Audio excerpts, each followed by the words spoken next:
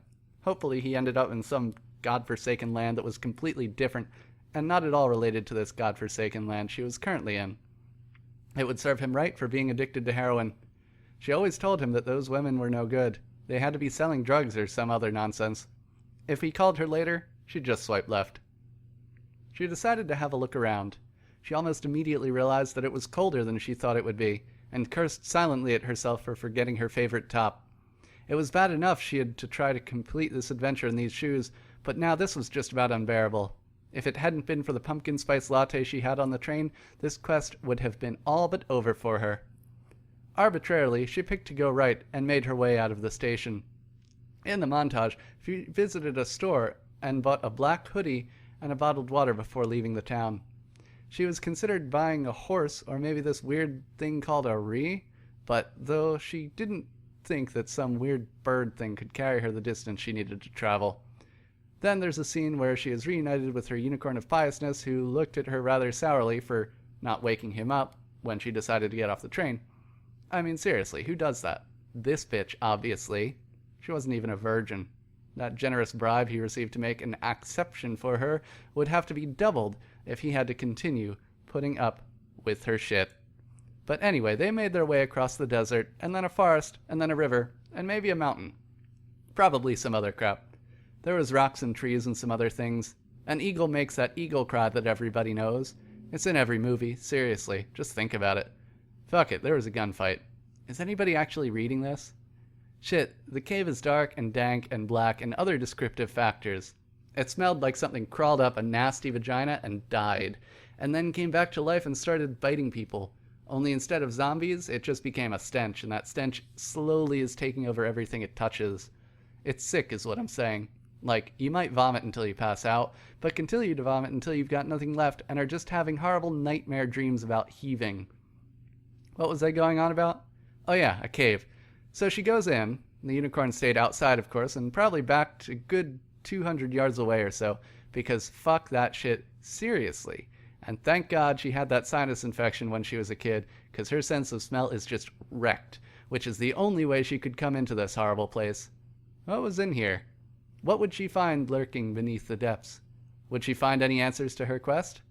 Well, the answer is yes, because as she turned a corner wondering this very thing, a fast-moving mass struck her heavily in the chest. Too busy daydreaming, not enough taking care to watch where she was going, because she stepped on one of those stupid pressure plates. It's like she never went into a dungeon before in her life. Don't you know you're supposed to creep forward one tile at a time and carefully look for traps? There is no way an experienced dungeoneer would ever make a novice mistake like that. Seriously, is this the best you can do? If the king were dead, he would be rolling in his grave right now, but for picking such an incompetent, petulant princess of the highest noble stock and unrivaled beauty. But who cares about that shit?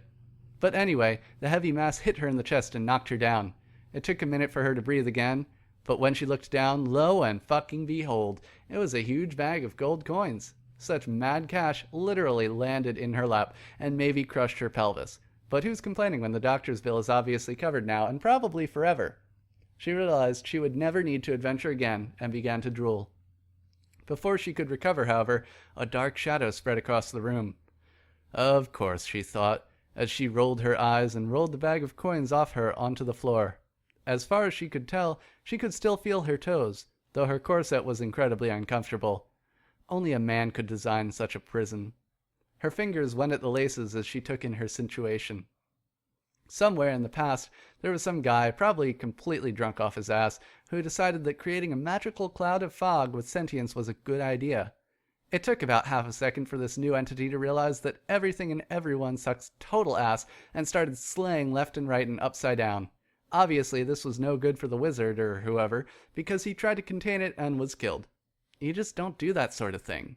Sentient gases can always take the shape of their container. Every idiot knows that. Well, this particular sentient gas had a real sense of humor, because it took him about a second to undo the laces and snap her bra strap before disappearing in a puff of slightly different colored smoke. Wonderful. As if this day wasn't trying enough. The snap echoed through the cavernous chamber, back into the depths darker and deeper. She sighed and cursed and shifted her shift, but it was no good. She dropped the corset onto the floor with a clatter, the sound of it masking a clatter of a different sort down the corridor. It was a bit more of a scraping, but in terms of general noise, it was brief. OMFG, what is it? Jesus Christ, hold on, I'll tell you in a second. There are only two things that make a sound like that. The first is the sound of the greatest weapon in the land being dragged across the throne room floor. Fuck you, Michael, you are fired. And the second is a freaky cross between a mole and a dragon that digs its own holes. It's ugly. Trust me. It turned out not to be either of those things. When she went deeper into the cave, she discovered an old man sitting by a fire, listening to a record player, for some reason playing the sounds of a freaky cross between a mole and a dragon moving around. She wondered if this man even had ears, and was surprised to find that he did not. She decided to communicate using the traditional method of waving and cursing until the message got across. She almost hit him with the staff in her attempt, but he dodged it by leaning back in his chair for a sec. What is up with all these people swinging sticks at my face lately? He thought. It made no damn sense. To be continued. Meanwhile, at the NorCal BT meetup, everyone was dead. The end. It was glorious. All that remained was a single breakfast burrito. It sat upon the counter and contemplated its existence. Was life as a tortilla-wrapped pile of eggs and sausage meaningful? The burrito didn't think so. All it knew was that it had been left behind. All its brethren had been selected for food, while the breakfasty protagonist of our story was left out. And so it sat there on the table, getting cold and dry, and dreaming of a day when somebody would write a shipfic shipping the breakfast burrito with twist. The end? Nay, for there must always be a twist. The burrito was actually a potato. Sugar Grape ate it anyway, though. Finish the fucking story. Tell me about the fucking golf shoes. Weed.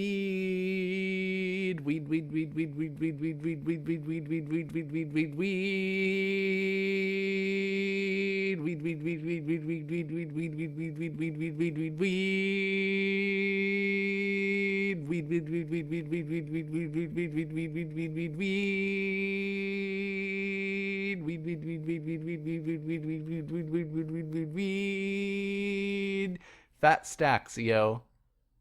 Stony Pony is best pony. What are you gonna do when they come for you, bad boys, bat boys? 3 went in, 1 monster came out. 2 men enter, 1 man leaves. It was the 4th of July when SEAL Team Sex was loading with dank memes and on their way in the choppa heading over to the 4chan headquarters. Beneath them, the 4chan party van was driving at full speed, accompanying the choppa. Smoke blazed behind them as they rode off into the sunset. Hello, excuse me, can you show me the way to Scarborough Fair? Rosemary and Thyme... Excuse me. Words. Excuse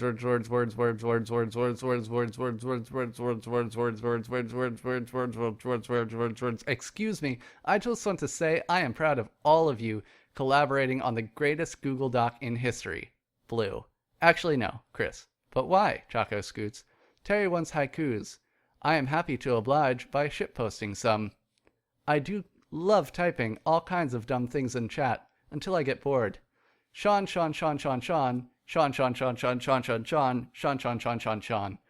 The party don't start till Terry walks in and gets all drunk and awesome. Fuck me, I can't type anything at all today. Jesus God, help me. Now this is a story all about how my life got turned upside down, and I'd like to take a minute, just sit right there. I'll tell you how I became the prince of a town called Bel Air. In West Philadelphia, born and raised, on the playground was where I spent most of my days, chilling out, maxing, relaxing, all cool and all, shooting some b-ball outside of the school when a couple of guys who were up to no good started making trouble in my neighborhood. I got in one little fight and my mom got scared. She said, "You're moving with your auntie and your uncle in Bel Air." I begged and pleaded with her day after day, but she packed my suitcase and sent me on my way. She gave me a kiss and then she gave me my ticket. I put on my Walkman and said, I might as well kick it. First class, yo, this is bad, drinking orange juice out of a champagne glass. Is this what the people of Bel Air live in like? This might be alright. But wait, I hear they're prissy and bourgeois, all that. Is this the type of place that they can just send this cool cat? I don't think so. I'll see when I get there. I hope they're prepared for the Prince of Bel Air. Well, the plane landed, and when I came out, there was a dude who looked like a cop standing there with my name out. I ain't trying to get arrested yet. I just got here. I sprang with the quickness, and lightning disappeared. I whistled for a cab, and when it came near, the license plate said fresh, and it had dice in the mirror. If anything, I thought that this cab was rare, but I thought, nah, forget it. Yo homes to Bel Air. I pulled up to the house about 7 or 8, and I yelled to the cabbie, yo home, smell you later. I looked at my kingdom. I was finally there to sit on my throne as the Prince of Bel Air. You can't tell me what to do. This is the end of the document, at the end of the bar, of the end of the fandom. It's over. Go home. If you post below this line, you will be publicly shamed.